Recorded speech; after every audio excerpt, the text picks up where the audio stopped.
ನೋಡಿ ಎಲ್ಲೆಲ್ಲಿ ನೀರಿನ ಅಗತ್ಯ ಇದೆ, ಎಲ್ಲೆಲ್ಲಿ ಡ್ಯಾಮ್ಗಳಿದೆ, ಡ್ಯಾಮಿಗೆ ನೀರು ಬೇಕೇ ಬೇಕು ಅನ್ನುವಂಥ ಸ್ಥಿತಿ ಇತ್ತು. ಅಲ್ಲ ಜನರ ಕಣ್ಣಂಚಿನಲ್ಲಿ ಖುಷಿಯ ಕಣ್ಣೀರಿದೆ ಒಂದು ಲೆಕ್ಕದಲ್ಲಿ. ಆದರೆ ಈ ಎಲ್ಲೆಲ್ಲಿ ನೀರು ಹೊರಗಡೆ ಹೋಗಿ ಅಧ್ವಾನಗಳನ್ನು ಸೃಷ್ಟಿ ಮಾಡಿದೆಯಲ್ಲ, ಅಲ್ಲಿ ಕಣ್ಣಂಚಿನಲ್ಲೂ ಕೂಡ ನೀರಿದೆ, ಅದು ದುಃಖದ ಕಣ್ಣೀರು. ಎಂಥ ಒಂದು ಸ್ಥಿತಿ ನೋಡಿ. KRSಗೆ 36,674 ಕ್ಯೂಸೆಕ್ ನೀರು ಸೇರಿದೆ. ಕ್ಷಣಕ್ಕೂ ಕೂಡ ನೀರಿನ ಒಳಹರಿವು ಜಾಸ್ತಿ ಆಗ್ತಾ ಇದೆ. 110.6 ಅಡಿ 24 ಗಂಟೆನಲ್ಲಿ ಡ್ಯಾಮ್ನಲ್ಲಿ 3 ಅಡಿ ನೀರು ಜಾಸ್ತಿ ಆಗಿದೆ.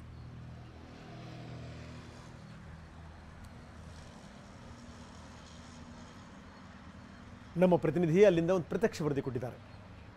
ಮಂಡ್ಯ ಜಿಲ್ಲೆಯ ರೈತರ ಜೀವನಾಡಿ KRS ಜಲಾಶಯದ ಕ್ಯಾಚ್ಮೆಂಟ್ ಏರಿಯಾದಲ್ಲಿ ಧಾರಾಕಾರವಾಗಿ ಮಳೆ ಸುರಿತಾ ಇದೆ. ಹೀಗಾಗಿ KRS ಜಲಾಶಯ 110 ಅಡಿ ಕೂಡ ಈಗಾಗಲೇ ತಲುಪಿರುವಂಥದ್ದು. ಇದು ರೈತರ ಸಂತಸಕ್ಕೂ ಕೂಡ ಕಾರಣ ಆಗಿದೆ. ನಾನಿವಾಗ KRS ಜಲಾಶಯದ ಬ್ಯಾಕ್ ವಾಟರ್ ಪ್ಲೇಸಲ್ಲಿ ಇದ್ದೀನಿ. ನನ್ನ ಹಿಂಭಾಗದ ದೃಶ್ಯಗಳಲ್ಲಿ ನೋಡ್ಬೋದು, ಮಂಡ್ಯ ಜಿಲ್ಲೆ ಶ್ರೀರಂಗಪಟ್ಟಣ ತಾಲೂಕಿನ ಈ ಒಂದು KRS ಜಲಾಶಯ ಮಂಡ್ಯ ಜಿಲ್ಲೆಯ ರೈತರ ಜೀವನಾಡಿ. ಈ ಒಂದು ಜಲಾಶಯ 124.80 ಅಡಿ ಗರಿಷ್ಠ ಸಾಮರ್ಥ್ಯವನ್ನು ಹೊಂದಿರುವಂಥದ್ದು. ಇದೀಗ ಈ ಒಂದು ಜಲಾಶಯದ ಕ್ಯಾಚ್ಮೆಂಟ್ ಏರಿಯಾದಲ್ಲಿ ಧಾರಾಕಾರವಾಗಿ ಮಳೆ ಸುರಿಯುತ್ತಿರುವಂತಹ ಹಿನ್ನೆಲೆಯಲ್ಲಿ ಜಲಾಶಯದ ಒಳ ಹರಿವಿನಲ್ಲಿ ಭಾರೀ ಪ್ರಮಾಣದಲ್ಲಿ ಏರಿಕೆಯಾಗಿರುವಂಥದ್ದು.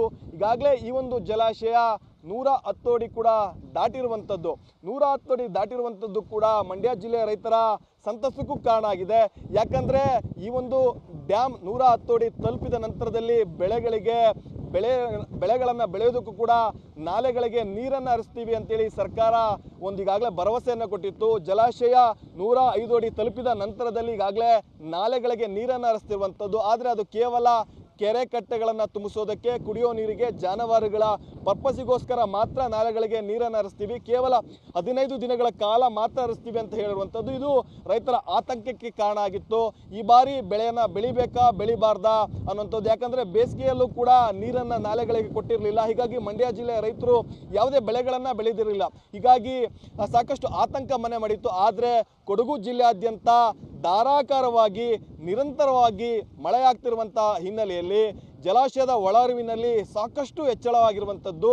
ಹೀಗಾಗಿ ಈಗಾಗಲೇ ಜಲಾಶಯ 110 ಅಡಿಗೂ ಹೆಚ್ಚು ತುಂಬಿರುವಂತಹ ಹಿನ್ನೆಲೆಯಲ್ಲಿ ಇನ್ನೇನು ಕೆಲವೇ ದಿನಗಳಲ್ಲಿ ಸಂಪೂರ್ಣವಾಗಿ ನಾಲೆಗಳಿಗೂ ಕೂಡ ನಿರಂತರವಾಗಿ ನೀರನ್ನು ಹರಿಸೋದಕ್ಕೂ ಕೂಡ ಸರ್ಕಾರ ಮುಂದಾಗಿದೆ. ಮತ್ತೊಂದು ಕಡೆ ರೈತರು ಕೂಡ ತಮ್ಮ ಬೆಳೆಗಳನ್ನು ಬೆಳೆಯೋದಕ್ಕೂ ಕೂಡ ಸಜ್ಜಾಗ್ತಾ ಇದ್ದಾರೆ. ಇದೇ ರೀತಿ ಒಂದು ಕಡೆ ಏನಾದರೂ ಮಳೆ ನಿರಂತರವಾಗಿ ಸುರಿದು ಒಳಹರಿವಿನಲ್ಲಿ ಹೆಚ್ಚಳ ಆದರೆ ಕೆಲವೇ ದಿನಗಳಲ್ಲಿ ಜಲಾಶಯ ಕೂಡ ಸಂಪೂರ್ಣವಾಗಿ ಭರ್ತಿ ಆಗುತ್ತೆ. ಹಾಗಾಗಿ ರೈತರ ಸಂತಸಕ್ಕೂ ಕೂಡ ಕಾರಣ ಆಗ್ತಾ ಇದೆ.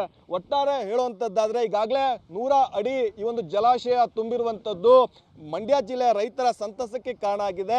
ಬೆಳೆಗಳಿಗೆ ಬೆಳೆಯೋದಕ್ಕೂ ಕೂಡ ನಾಲೆಗಳಿಗೆ ನೀರನ್ನು ಹರಿಸುತ್ತೆ ಅನ್ನುವಂಥ ಒಂದು ಖುಷಿ ರೈತರಲ್ಲೂ ಕೂಡ ಮನೆ ಮಾಡಿದೆ.